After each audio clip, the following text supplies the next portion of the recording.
Good afternoon. My name is Casey Vermillion from Ask Resource Center, and I will be hosting this webinar. Before we begin, I'd like to take a moment to share about Ask Resource Center. Ask is a family-focused nonprofit organization whose mission is to empower the families of people with disabilities. We provide individualized support, collaborative advocacy, training, resources, and leadership development for Iowa families of children with disabilities or special health care needs, ages birth to 26, and the professionals who serve them. We thank you for joining us today for our webinar that's titled Individualized Family Service Plan, or you might hear it referred to as the IFSP, Processes and Safeguards. The presenters are Melissa Schnurr from the Iowa Department of Education and Tanya Kruger with Child Health Specialty Clinics. Well, welcome and thank you for taking time to listen and learn more about individualized family service plans as well as the procedural safeguards today. As mentioned earlier, my name is Tanya Kruger. I'm the program manager for early access with Child Health Specialty Clinics.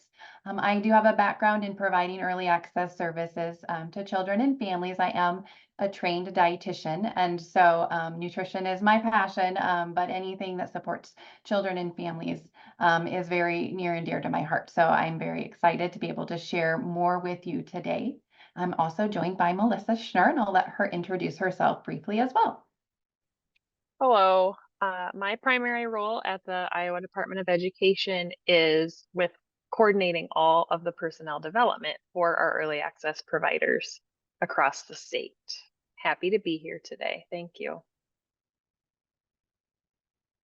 So today we are going to spend some time just reviewing the process for developing an IFSP, as well as discussing parent involvement. That's a really important part of early access. And so we want to spend some time really highlighting that. And then we will take some time to explore parent rights as well. Okay, so let's dig in and just talk a little bit more about early access. It is Iowa's early intervention program. It's a system to provide services, and it's actually more formally known as Individuals with Disabilities Education Act, or IDEA Part C. So we know there are a lot of acronyms and a lot of abbreviations, but hopefully today you'll walk away with a clear understanding of what those abbreviations and acronyms stand for. So this is a program, it's services and supports that are available to infants and toddlers from 0 to 36 months. So once a child turns 3, they would no longer be eligible for early access. They may be eligible for IDEA Part B, which would be for older children. But today we're really focusing on those services for children 0 to 36 months. And a child would be eligible for services if they have a physical condition that may affect growth or development, or a developmental delay that affects their ability to play, think, talk, or move. And really the focus of early access is to support parents to help their children learn and grow during everyday routines and activities. These services are provided at no cost, and they're provided in a child's natural environment primarily. So this would be services that can be offered in the home or perhaps at daycare, or maybe meetings would be set up in a community location. But that is something that is very unique and specific to early interventions services, or early access as it's known in Iowa. We do have more information, more specific information about early access, and that is available on the Iowa Family Support Network. So we do have a link to this, and I'm just going to go ahead and highlight a little bit of information that is available. There's a section of information that's for families, and it's very easy to make a referral. But as we look at early access, there's information that explains early access, goes through the process, and I will talk through this a little bit more, but there are just some really great resources for families. But we also have resources for professionals. So there's a family side, there's also a professional side.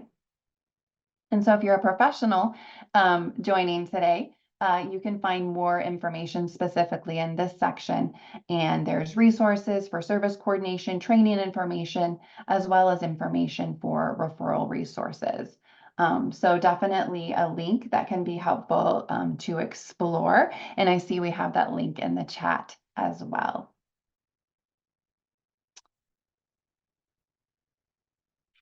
Okay, so really, why are services important? We know that earlier is better. We know that babies are growing and changing a lot, especially in the first 3 years of life. And so we want to make sure that we're taking advantage of that time and providing supports that may be beneficial for the overall development of that child. We know that, early identification is really important. But we also know that early intervention works, and providing those services can really strengthen families and really help them help their children and help them integrate into their communities and be successful later on in school as well.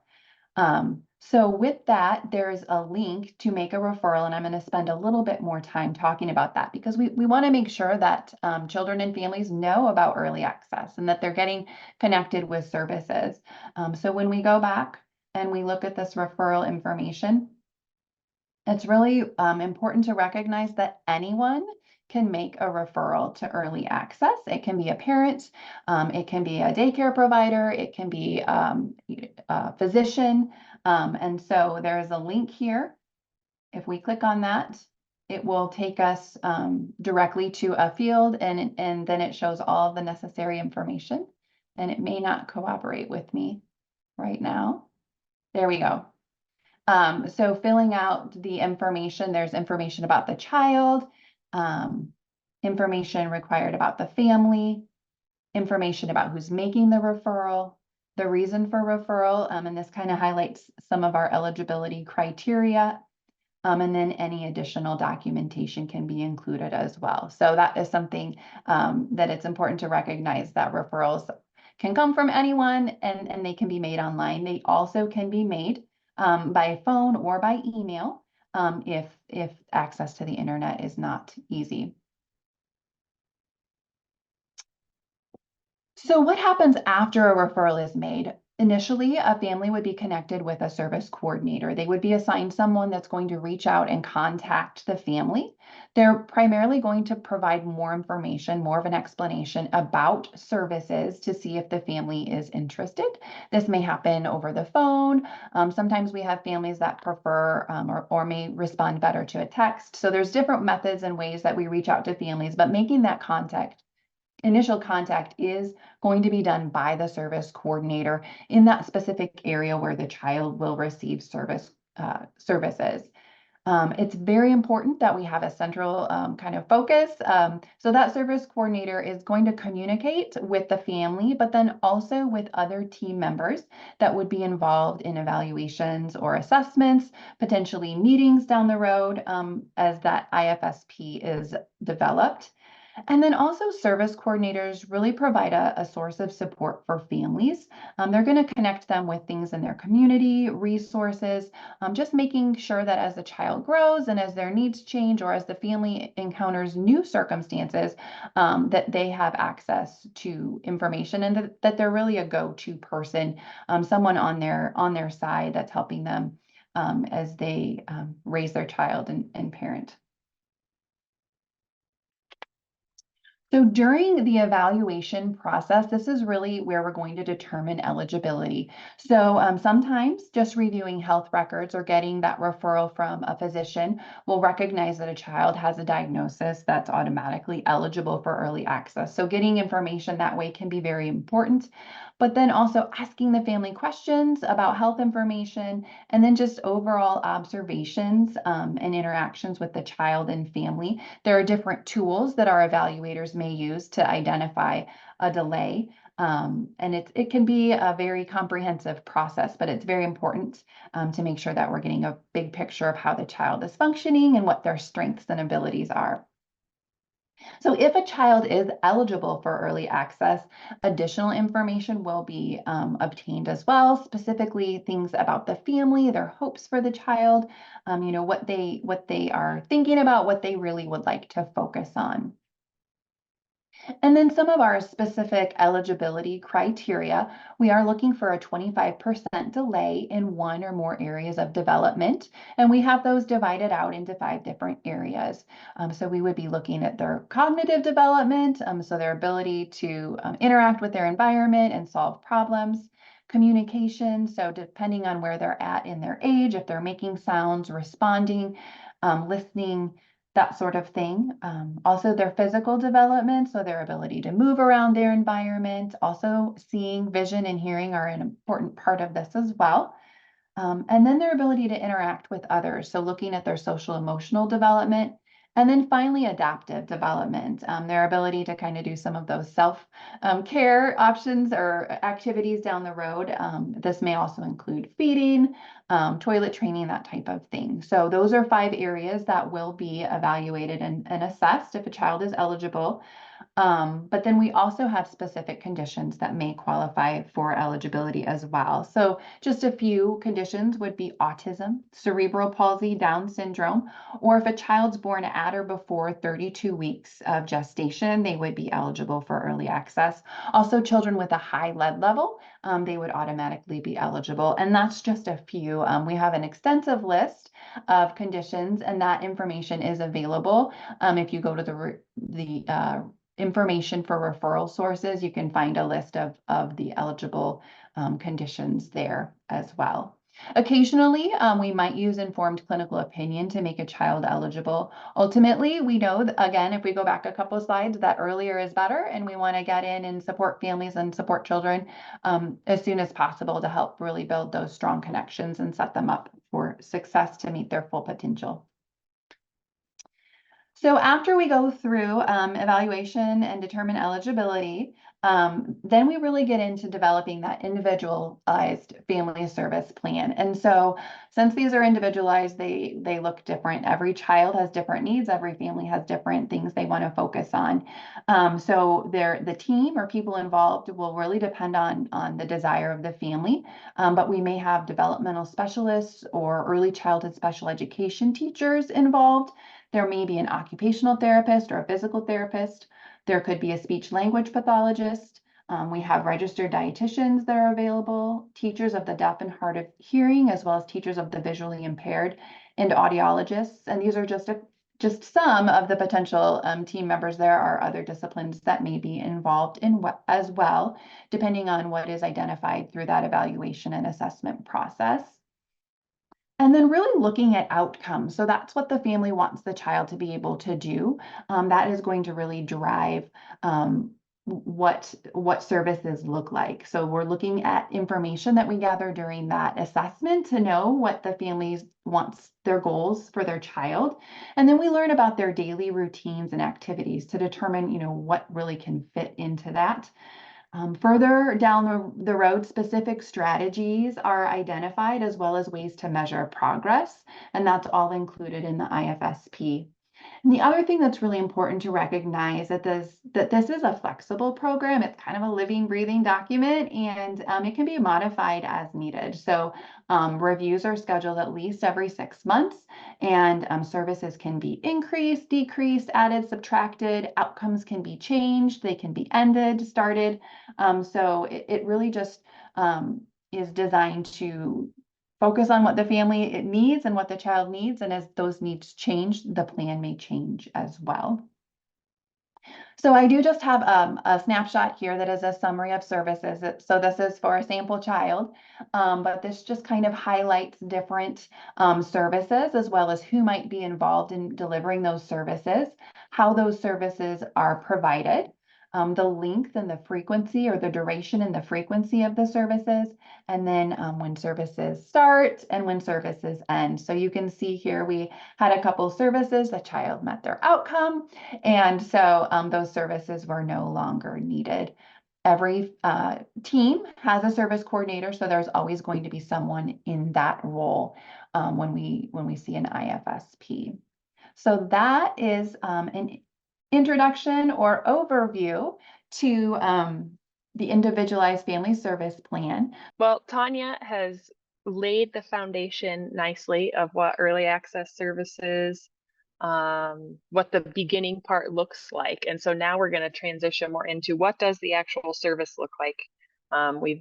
She talked through how a child can become eligible for early access services, and then a little bit about the development of the Individualized Family Service Plan. And so now I'm going to transition more into what does it look like to receive early access services. And through the entire process, the family's role is critical.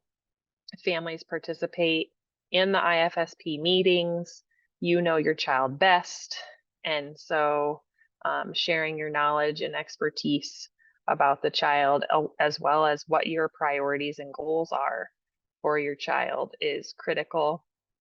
And then when your providers come to your visits, your early intervention visits, it's important for families to participate there because you are with your child many more hours than what our early access providers are with the child.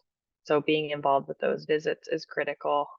And then also practicing new skills with your child during your everyday routines and activities.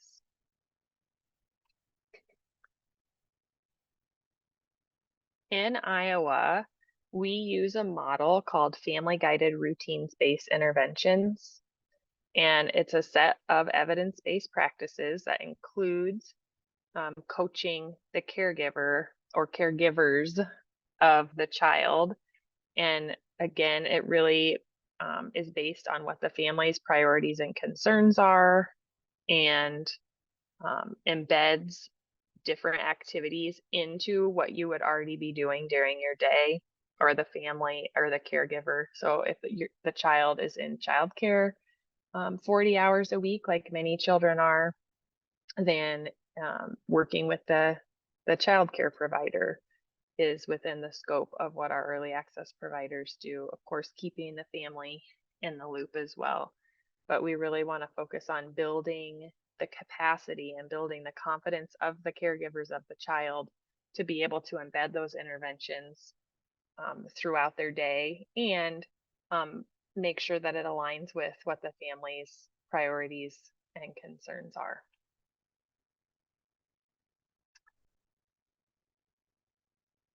We have this handout available on the Iowa Family Support Network website, and it just is an overview of what a home visit might look like for families, and it illustrates the importance of the family's participation in the coaching sessions or each home visit. So parents are engaged throughout the visit, encouraged to celebrate progress, ask questions, discuss concerns, and of course, participate in the activities. Each home visit really is a hands-on session for the parent or caregiver to get involved with the entire coaching process. And following family guided routines-based intervention, there's a 4-part process to the way our providers coach. And so this handout breaks it down based on those 4 areas, and just gives examples of how a family might get involved. So then we've kind of touched on each of the major components of receiving early access services, from the referral to the evaluation to determine eligibility, development of the Individualized Family Service Plan, and then a little bit about what services look like. And so then once the child turns 3, or when the team, including the family, feels like the outcomes have been met, then the child exits early access, and conversations around what that transition out of early access might look like start really early. Maybe they start the very first visit that your provider, that the provider has with the family, but it's at least 9 months before the child turns 3. Those conversations will start happening, including what are the different options for settings after early access services end. It may be that the setting's not going to change at all. It may be that the child and the family wants to see if the child will qualify for preschool special education, or lots of different things in between. But having that conversation with the family and helping the family support the child to make whatever that transition is going to be as smooth as possible is the goal of our early access providers. So some activities or strategies that families may use to help with that smooth transition is to take a tour of a preschool, if that would be a change in setting for the child after the age of 3, or maybe it's just practicing sitting at the table or putting on their coat or their shoes. Really anything that the providers and the family feel like would help that child make the transition, especially if the child will go to a new setting. So we're going to shift gears now, and if someone could put one of the panelists can put the link in the chat, that would be great.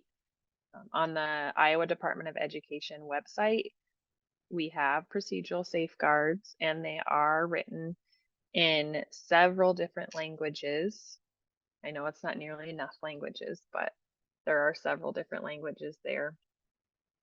These procedural safeguards apply to the family, whether or not the child actually enrolls in early access.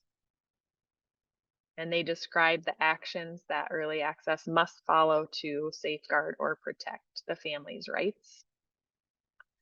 And the service coordinator, which Tanya talked a little bit about, how every child from the start gets a service coordinator. So even before the evaluation is completed, before eligibility is determined, that family has a service coordinator, and that service coordinator will provide the early access procedural safeguard manual to every family as a resource. So there's a print version and then also available online for families to access.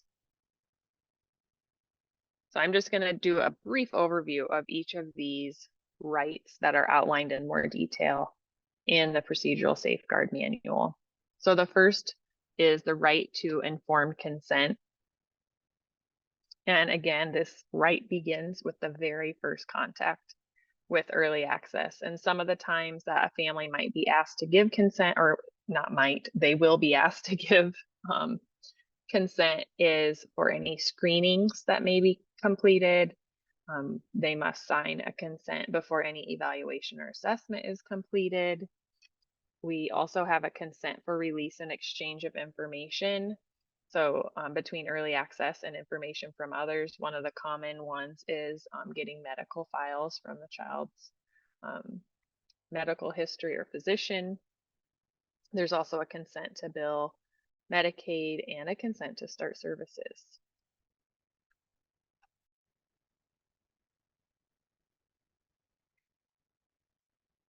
The next right is the right to prior written notice.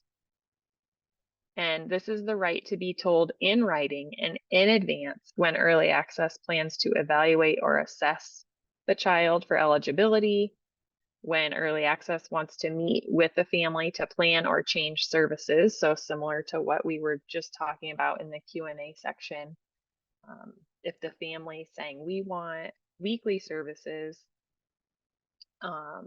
then a prior written notice is used to make sure that that's all documented. And then when early access does not agree to something that the family has requested, so maybe the family saying we would like weekly services, and the others on the IFSP team are saying no, I think every other week, or I think once a month. We'll kind of take an extreme. I think once a month is enough. And again, that would be documented on a prior written notice. So notice of a meeting must include all the important information you need to fully understand and prepare for the meeting. It should tell the family what the meeting is about, where the meeting is going to be held, any records or reports that are going to be used, and then who will be participating in the meeting. So one example of when a prior written notice is used is before a child's first evaluation, so to determine eligibility. And the prior written notice includes that early access is going to evaluate all areas of the child's development, just like Tanya talked about. The family will get this notice in advance so that they have time to invite others that they might want to come. So maybe a grandparent is very involved or living with the family. They have a chance to invite that grandparent or invite that child care provider or anyone else who spends a lot of time with the child, just as an example. The next right is the right to confidentiality. And this is protected by the federal law IDEA, the Individuals with Disabilities Education Act, and the Federal Education Rights and Privacy Act, or FERPA. And it's not just the child's early access records and information that early access receives that remains confidential. FERPA requires that any information received from healthcare and other service providers also remain confidential as well.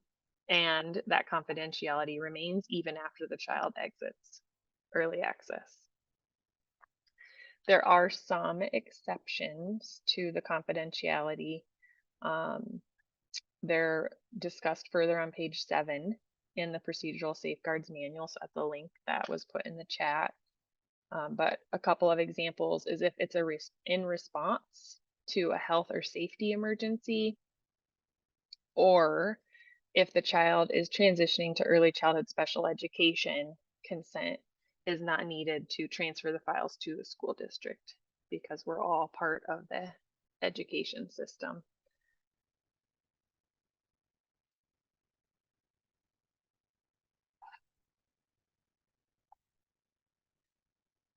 Families also have rights in meetings, and I've touched on this a little bit, but just again to review, the meetings for early access must be conducted in settings and at times that are convenient for the family and in the family's native language or other mode of communication that the family uses unless it's clearly not feasible to do so.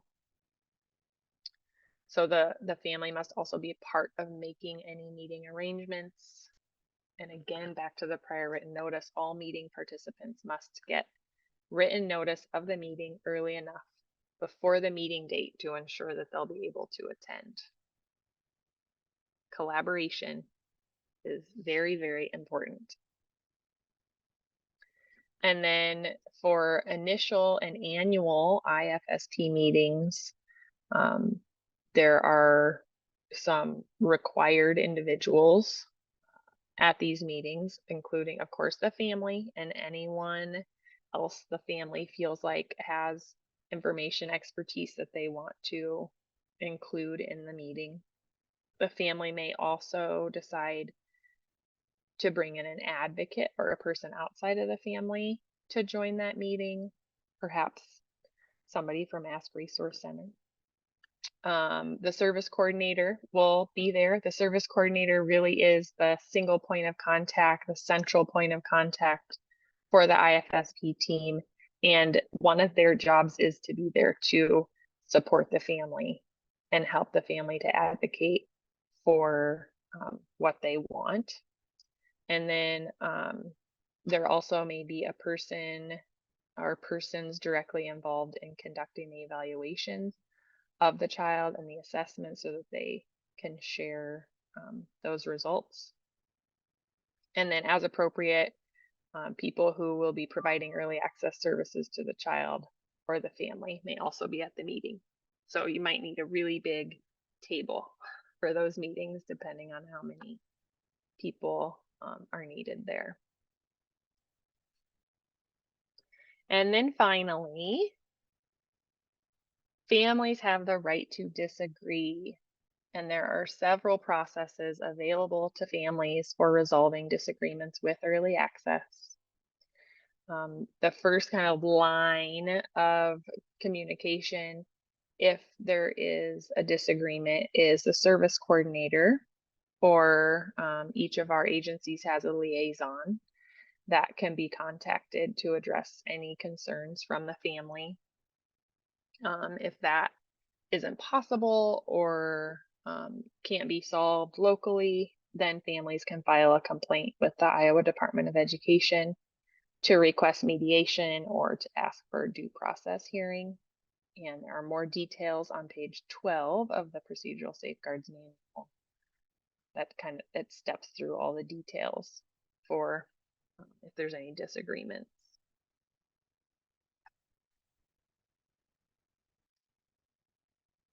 We'll pause once again for questions.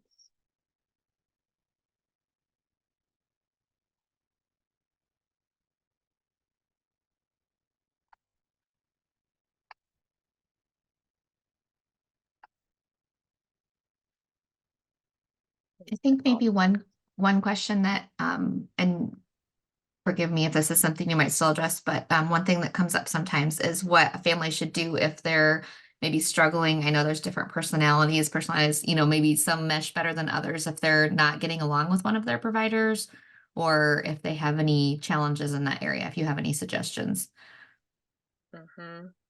Yeah, again, the service coordinator truly that's their role, is to be that person, that trustworthy person on the team for the family to go to. But maybe it's the service coordinator that isn't feeling quite right for them. Then I would say contact the agency that their providers are coming from. Oftentimes that is an area education agency. It may also be child health specialty clinics. So reaching out to the early access liaison at their local agency, wherever their provider that they're having a concern about is coming from. If that doesn't feel comfortable, then contacting the Iowa Department of Education is always an option as well. I will just add that on the Iowa Family Support Network that I provided, if you go into information on the family side, there is a section that's communication with early access, and there is a link to contacts that shows the liaisons for each AEA. So that information, if you're trying to reach out to a liaison, is available there. So that would be something to look into. We just want to thank you for this wonderful presentation. I know this is really valuable information for so many families, and we look forward to being able to continue to share it out in the future. We do want to thank Tanya and Melissa again for presenting today. We want to thank all of you that have attended this second session in our month focusing on early childhood. We hope you have a great day.